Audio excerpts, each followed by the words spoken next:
오늘 아침 말씀은 여호수아 10번째 장 28절부터 43절 말씀입니다. 승리에는 공식이 있다, 그런 제목으로 말씀 나누겠습니다. 이김에 공식이 있다라는 그런 말입니다.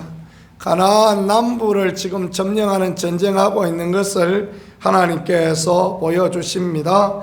28절에는 막게다라는 성을 점령하였다라고 그렇게 말씀하는데, 그들이 온전히 하나님 앞에 그것을 쳐서 바쳤다라고 그렇게 말씀하고 있습니다. 28절에 그날의 여호수아가 막게다를 취하고 칼날로 그 성읍과 왕을 쳐서 성읍과 그 중에 있는 모든 사람을 진멸하여 바치고 한 사람도 남기지 아니하였으니 막게다 왕에게 행한 것이 여리고 왕에게 행한 것과 같았더라, 그렇게 말씀합니다. 칼날로 쳐서 멸하였다, 한 사람도 남기지 아니하고 쳐서 하나님께 드렸다라는 그런 말씀입니다. 헤렘이라는 단어 쓰여졌는데 온전히 바쳐지다, 그런 의미를 갖고 있는 것입니다. 하나님 앞에 온전히 바치라 하신 대로 하나님께 온전히 바쳐서 진멸하였다. 첫 번째 승리의 공식은 그들이 진멸하였다라는 그것입니다. 그들이 가는 모든 성읍에서 모든 사람들을 어린 아이로부터 노인에게까지 모두 진멸하였다. 이게 사실 얼마나 쉽지 않은 순종의 말씀이겠습니까? 사람이 사람을 죽인다는 게 그게 얼마나 고통스럽고 괴로운 일입니까?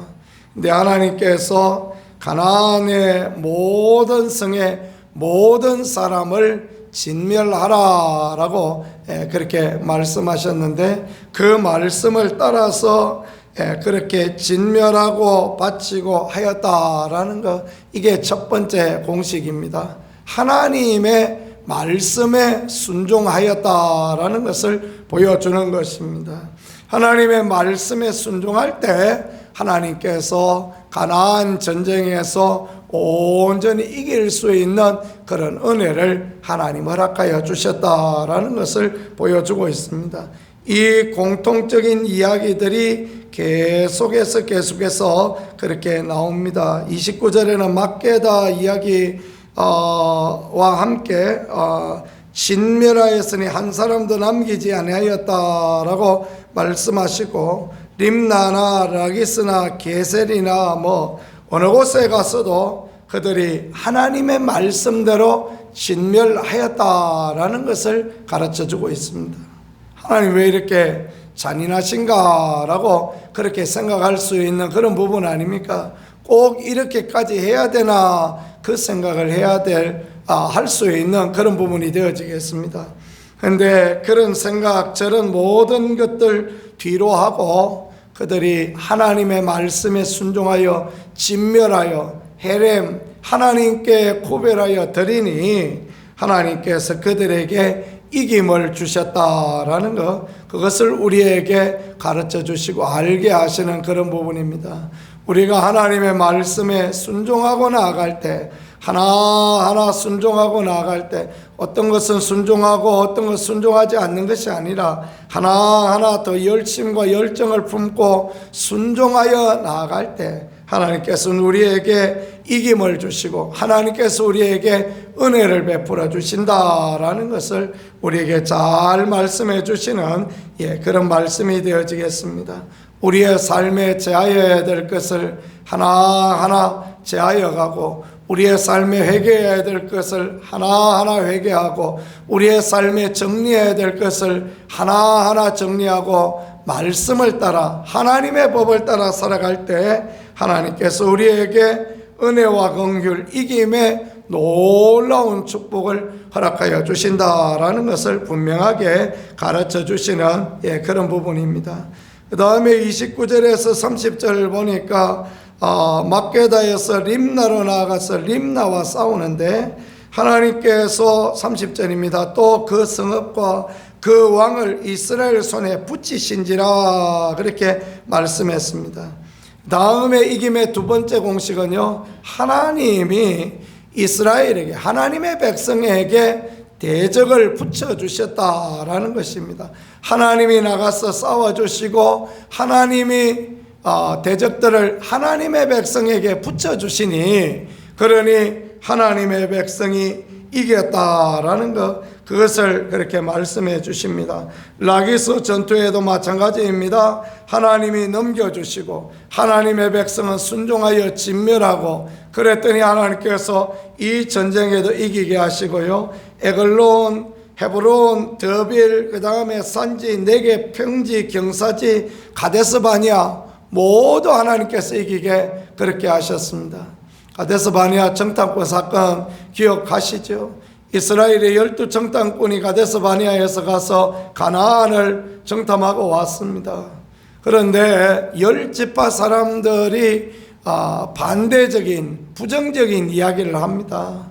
그래서 하나님께서, 나는 하나님께서 같이 올라가지 않는다, 그렇게 말씀하시고 하나님의 약속이 거두어졌다라는 걸 말씀하시는데, 이스라엘은 하나님의 그 말씀이 있음에도 불구하고 쳐들어 올라갔다가 어려움을 당하고 힘든 일을 당했던 그것이 가데스 바니아 사건 아닙니까?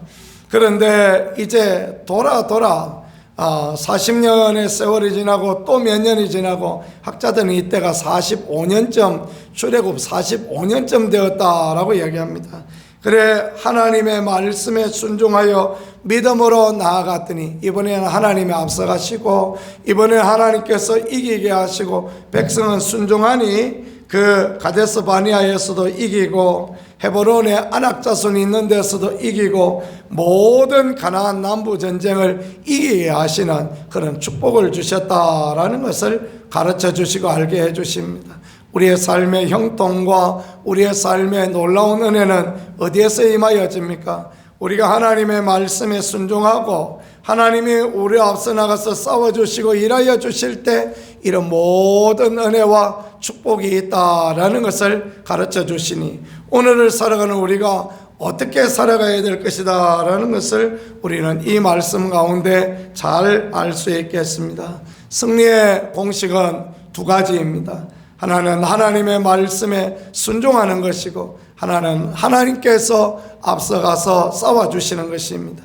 이 두 가지가 합하여질 때, 우리가 주의 말씀을 따라가고 하나님의 앞서 싸울 때, 가나안에 아무리 높은 성벽이 있어도, 아무리 안악자손이 있어도 하나님께서 이기게 하시는 놀라운 복과 은혜를 주신다고 하셨으니, 이 약속의 말씀을 의지하며 오늘도 믿음의 삶을, 오늘도 축복의 삶을, 하나님의 귀한 은혜를 누리는 우리 모두가 되어질 수 있기를 우리 구세주 예수 그리스도 이름으로 간절히 축복합니다.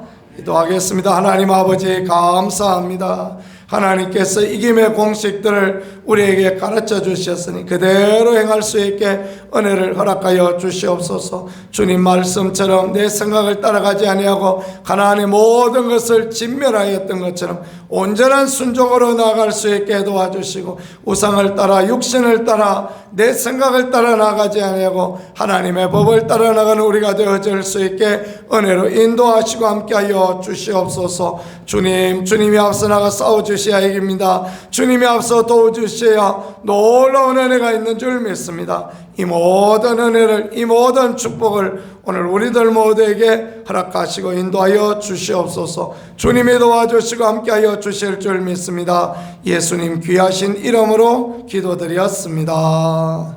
아멘.